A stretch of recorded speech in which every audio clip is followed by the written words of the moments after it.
ಹಿರಿಯರೇ, ತಾಯಂದಿರೇ, ಯುವಕ ಮಿತ್ರರೇ ಎಲ್ಲರಿಗೂ ನಮಸ್ಕಾರ. ಯಾಕಂದ್ರೆ ದೇವರಪ್ಪರಿಗೆ ಮತಕ್ಷೇತ್ರದಾಗ ಈ ನಮ್ಮ ಜಿಲ್ಲೆಯಲ್ಲಿ ಹೆಚ್ಚು ಕಾಂಗ್ರೆಸ್ ಶಾಸಕರಾದರೂ ದೇವರಪ್ಪರಿಗೆ ಆಗಲಿಲ್ಲ. ಇವತ್ತಿನ ದಿವಸ ಅದು ನಮ್ಮೆಲ್ಲರಿಗೂ ಒಂದು ನೋವು ಐತಿ. ಇವತ್ತು ಅಂದಂಗ ಅವತ್ತೇ ದೇವರಪ್ಪರಿಗೆ ಮತದಾರರು ಏನಾರ ಆದೇಶ ತಂದಿದ್ರ ಇಲ್ಲಿ ಒಬ್ರು ದೊಡ್ಡ ನಾಯಕತ್ವ ಒಂದು ಬೆಳೀತಿತ್ತು. ಇವ್ರು ಕೇಳೋ ಪ್ರಶ್ನೆ ಉದ್ಭವ ಆಗ್ತಿರ್ಲಿಲ್ಲ. ಇವತ್ತು ಇವ್ರಿಗೆ ಹೆಂಗ್ ಅನ್ಸಾಕತ್ತಿತ್ತು, ಇಡೀ ಬಿಜಾಪುರ ಜಿಲ್ಲೆಗೂ ಹಂಗೆ ಅನ್ಸಾಕತ್ತೈತಿ. ಏನು ಅಂತಂದ್ರೆ ನಮ್ಮ ಸಂಸದರು ನಮ್ಗೆ ಯಾರು ಕಾಣಿಸಂಗಿಲ್ಲ, ಯಾರ ಹತ್ರ ಹೋಗ್ಬೇಕು.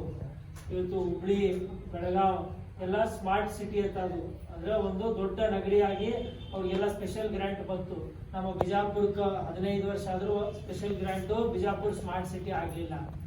ಬಿಜಾಪುರದಿಂದ ಎಲ್ಲರೂ ಹೋಗ್ಬೇಕಂದ್ರೆ ಎಲ್ಲಾ ಜಿಲ್ಲೆಗೂ fast train, express train, Vande Bharat express ಬಂದೈತಿ.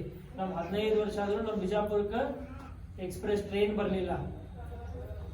ಹಿಂಗಾಗಿ ಯಾವುದೇ ಒಂದು ಯೋಜನೆ ತರಬೇಕಂತಂದ್ರ ನಮ್ಮ ಬಿಜಾಪುರ ಜಿಲ್ಲೆ ಸಂಸದರು ವಿಫಲರಾಗ್ಯಾರ. ಈ ನಮ್ಮ ಬಿಜಾಪುರ ಜಿಲ್ಲೆ ಅಭಿವೃದ್ಧಿ ಆಗ್ಬೇಕಂತಂದ್ರ ಬಿಜಾಪುರ ಜಿಲ್ಲೆ ಸಂಸದರು ಅಲ್ಲಿ ಹೋಗಿ ಡೆಲ್ಲಿ ಒಳಗ ಹೋರಾಡಿ ಜಗಳಾಡಿ ವಿನಂತಿ ಮಾಡಿಕೊಂಡು ಇಲ್ಲಿ ಫಂಡ್ ತರಬೇಕು. ಅದನ್ನ ಮಾಡುವಂತವ್ರು ಯಾರು ಇದ್ರ ಅದು ಒಂದು ಹೆಚ್ಚಿನ ಒಂದು ಶಿಕ್ಷಣ ಪಡೆದು ವಿದ್ವಾಂಸರಾದಂತ ಪ್ರೊಫೆಸರ್ ರಾಜು ಅಲ್ಗೂರ್ ಸಾಹೇಬ್ರು. ಹಾಗಾಗಿ ಈ ಏನು ಕೇಂದ್ರ ಸರ್ಕಾರ ಐತಿ, ನೀವೆಲ್ಲಾ ಕಡೆ ಪೆಟ್ರೋಲ್ ಪಂಪ್ ನಾಗ ನೋಡ್ತೀರ, ಒಂದು ದೊಡ್ಡ ಬೋರ್ಡ್ ಹಾಕಿರ್ತಾರ ಸಿಲಿಂಡರ್ದು. ಅವತ್ತು ಕಾಂಗ್ರೆಸ್ ಸರ್ಕಾರ ಇದ್ದಾಗ ಸಿಲಿಂಡರ್ದು ವೆಚ್ಚ ಎಷ್ಟಿತ್ತು? 400 ರೂಪಾಯಿ. ಇವತ್ತು ಎಷ್ಟೈತಿ? 1200. ಎಷ್ಟು ಪಟ್ಟು ಆಯ್ತು? 3 ಪಟ್ಟು. ಎಲ್ಲ ಎಣ್ಣೆ ಬೆಲೆ, ಎಲ್ಲಾ ಬೆಲೆ ಏರಿಕೆ ಆಯ್ತು. ನಮ್ಮ ಬಿಜಾಪುರ ಜಿಲ್ಲೆ ಸಂಸದರು ನೀವು ಯಾರು ನೋಡಿರೇನು?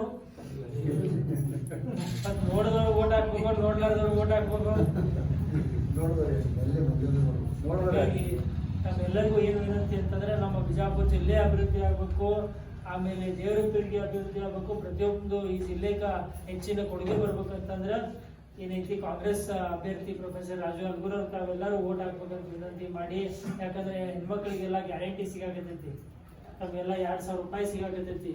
ಆಮೇಲೆ ಬಸ್ ಬಿಡಿ ಸಿಗಾಕತೈತಿ. ಇದೆಲ್ಲಾ ಯೋಜನೆಯನ್ನ ಹೆಂಗಾರ ಮಾಡಿ ಕಟ್ ಮಾಡ್ಬೇಕನ್ನುವಂತ ಹೋರಾಡ್ತಕ್ಕಂಥ ಬಿಜೆಪಿಯವರು. ಅಕಸ್ಮಾತ್ ಏನಾರ ಒಂದ್ 4 ಮಂದಿ ಹೆಚ್ಚು ಬಿಜೆಪಿ ಸಂಸದರು ಎಂಪಿಗಳು ಆದ್ರಂದ್ರ ಮೊಟ್ಟ ಮೊದಲನೇದಾಗಿ ಗ್ಯಾರಂಟಿಯನ್ನ ಕಟ್ ಮಾಡ್ಬೇಕಂತ ಹೇಳಿ ಅವ್ರು ಏನಾರ ಮಾಡಿಬಿಡ್ತಾರೆ ಕೂತಂತ್ರ. ಹಾಗಾಗಿ ಯಾವುದಕ್ಕೂ ತಾವೆಲ್ಲರೂ ಅವಕಾಶ ಮಾಡಿಕೊಡ್ಬಾರ್ದು.